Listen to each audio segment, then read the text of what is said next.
Now, for those here in the GTA, another federal election raises questions about whether or not the Liberal faithful will hold true or whether there is an opportunity for other parties to come forth and try and grab something based on a few key issues. I don't want to say I'm not interested, but I haven't been paying attention at all right now. Get the pandemic going.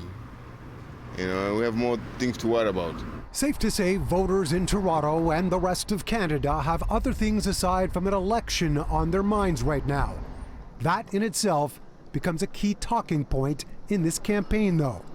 It became much more personal during the pandemic. We had time to watch and reflect, and I think that's going to change the politics and the political dynamic of, okay, so what can we do? What should we do? And who's going to get us there? Toronto has largely been seen as a major hotspot for COVID cases throughout the pandemic. And as such, issues involving vaccine supply, jobs, and lost business have been focal points. As part of its response, the federal government did provide the Canadian Emergency Response Benefit, or CERB, to provide financial support, as well as commercial rent relief. Whether voters feel it was substantial enough will likely be a factor. I think it's a little bit predictable, given the state of things, and I think the temperature on the current party is pretty positive. The scandals, the past scandals, the pandemic, the time it took us to get the vaccines as well. In 2019 and the federal election before that in 2015, the GTA map has predominantly been Liberal, except for a few Conservative ridings. Trudeau will want to at least keep it that way if he hopes to win a majority this time around. The by-election in Toronto Centre in 2020 ended up with Marcy Ian holding on to the riding for the Liberals, with Green Party leader Annamie Paul coming in second. Although Paul has since been marred in controversy and political infighting within the party over the last year.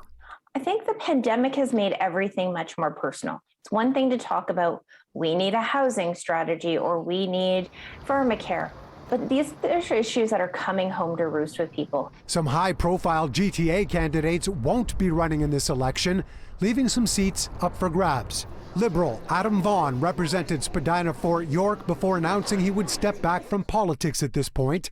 The area previously had a strong support for the NDP. Peter Kent has held the Thornhill riding since 2008.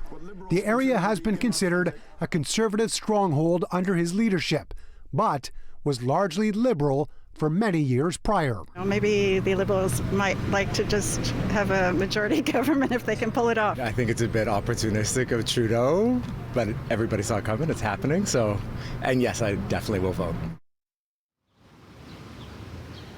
When we see federal party leaders here in the GTA, it's usually dependent on where they want to drum up some votes. However, based on the pandemic, we do know that the idea behind a number of big events certainly isn't going to go forward. As for local candidates and the local campaigns, expect much less door knocking and that many more flyers in your mailbox, as well as that many more social media ads.